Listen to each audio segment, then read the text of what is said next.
Hello, welcome back to another video. Geez, it's been a while. I feel like I say that every time I show another project. Hey, welcome back to another video. It's been a while. Well, it really has been quite a while. The last video I showed was that I built was a old school Doom style, old school Wolfenstein style game. That's what inspired me. I played those games growing up. I'm dating myself here, but it's all good. I don't care. I had a good time with those games and I love those games. Good time. I am trying really hard to learn more about all this and how it works, not just mathematically, but just understanding how it all works. Well, the last one I built with C, this one I built with Rust. I have a hell of a lot more familiarity with Rust. No, I'm not the all-knowing. I'm not a grand expert by any means. I'm learning, learning, and learning. But I had a much, well, I shouldn't say much. I had a bit of an easier time with this one than I did with the C game. So, so all right. So this file right here that you're looking at, this is the raycaster.rs. Again, I built this with Rust.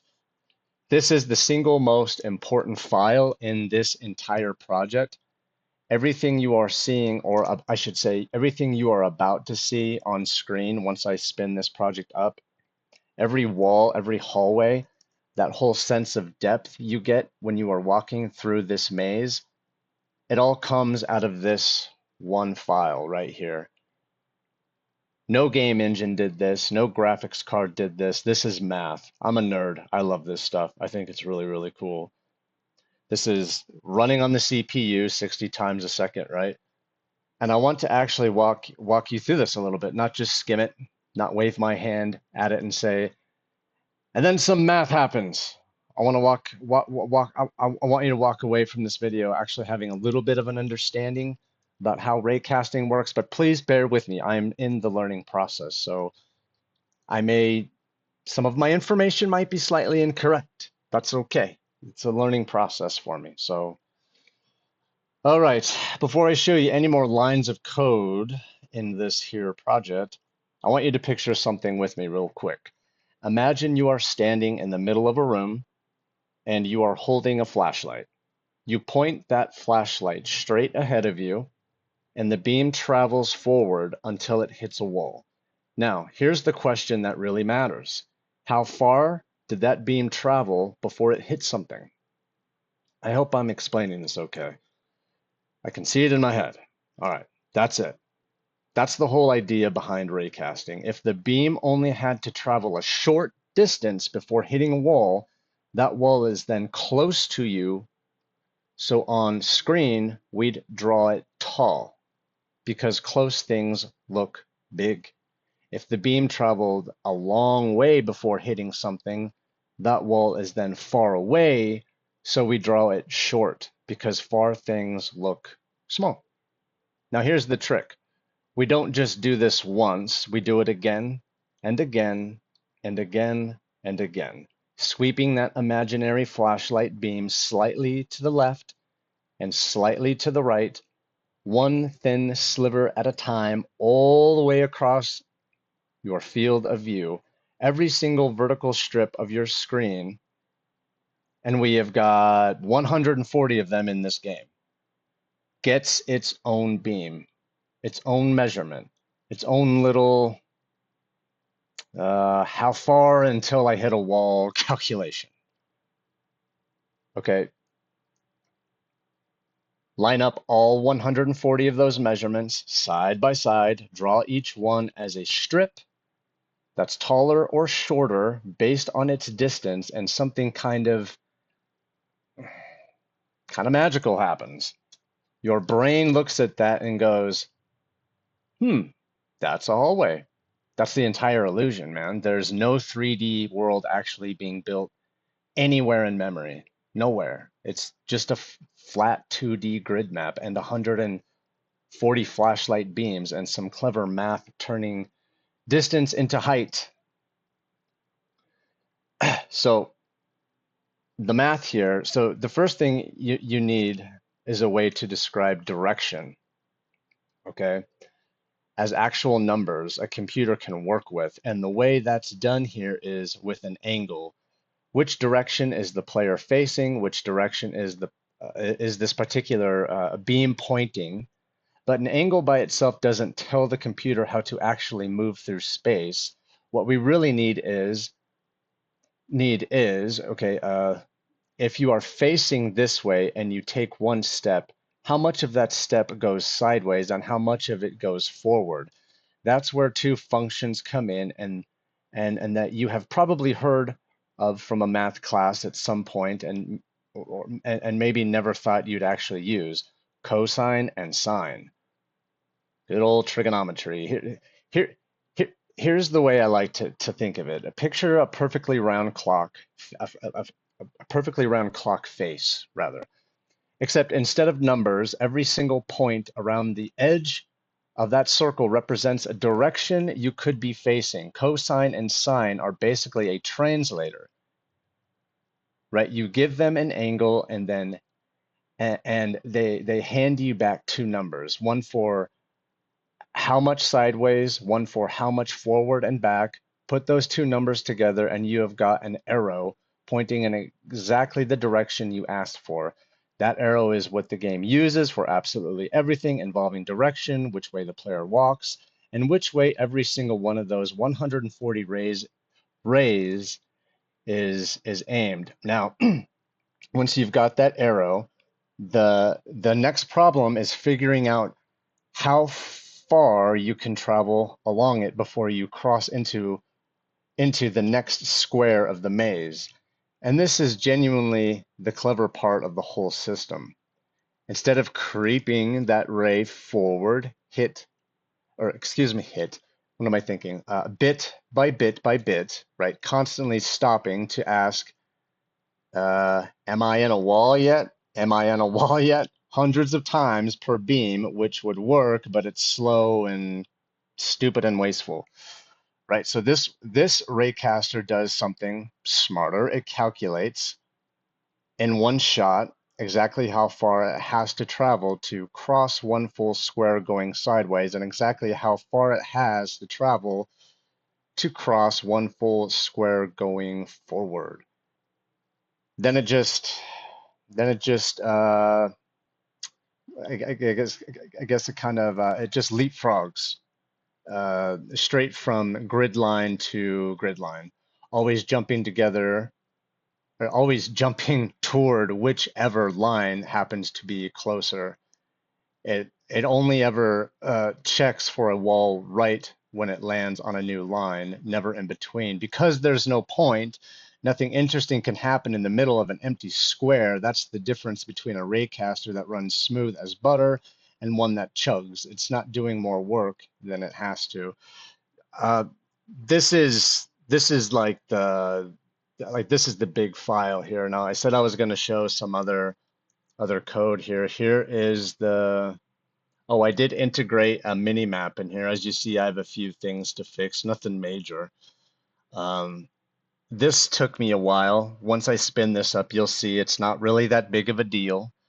Again, I'm in the learning process right now. I'm trying to I'm using this video to help me as well to study, to learn, and expand my knowledge and to uh, maximize. Well, I shouldn't say maximize, but to increase my familiarity with what the hell it is I'm doing and understand, every line of code here. Here is the map. I've got some fixing to do down here. And here is the main.rs. So up here you got the map player, raycaster, renderer, audio. Yes, I do have an attack sound. It's very basic, and I've got some footsteps. You'll see here in a moment. Let's see, what else? Here's the renderer. It's not a crap ton of code, but it's enough that it kept me busy for a while, for sure. Because if I told you I didn't make any mistakes, I'd be lying. I made a lot of mistakes. It took me a while to get this one.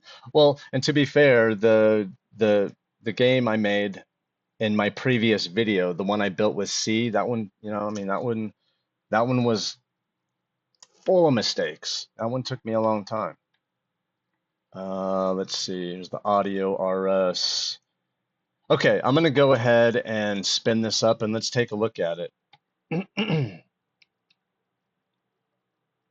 Okay, checking my timer here. Okay, I've gone a little over 10 minutes. Let's not drag this out too long here. I'm going to spin this up with cargo run. Okay, so here it is. So I'm using AWSD for my directions. So I've got an enemy here. I'm going to hit spacebar. They don't actually attack you. You can see in the top left, I've got the mini map going on. Okay. I can kind of run. I can run or just walk.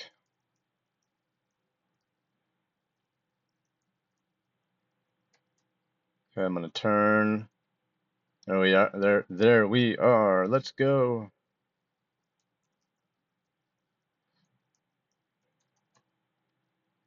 I had mentioned in my last video that, growing up, I grew up with the Commodore 64, the Mattel Intellivision, Atari 2600, 5200, 7800. I know wasn't ours. I know that there was an 800 computer in there, but can't remember if that belonged to an uncle. I don't know. I was really little, but I remember playing these old games, and later on in life, I just thought they were so cool. It inspired me to build what I did in my last video, and it inspired me to make this. Is it jaw-dropping? Well, no, no, of course not, but that isn't the point.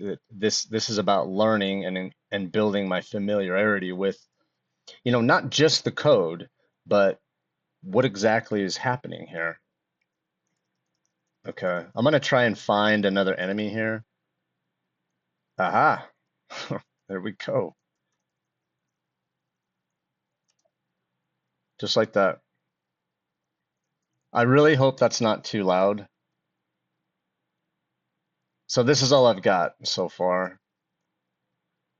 It's cool to me though, because, when I was talking about raycasting, it's neat to me. It's really neat to me that it gives off this illusion that it's this 3D experience, but of course it's not. Let me turn around. Let's see if I go. Oh yeah, you know what? I think that's probably going to be a dead end. Wait, no, it's not. I'm looking at the mini map here.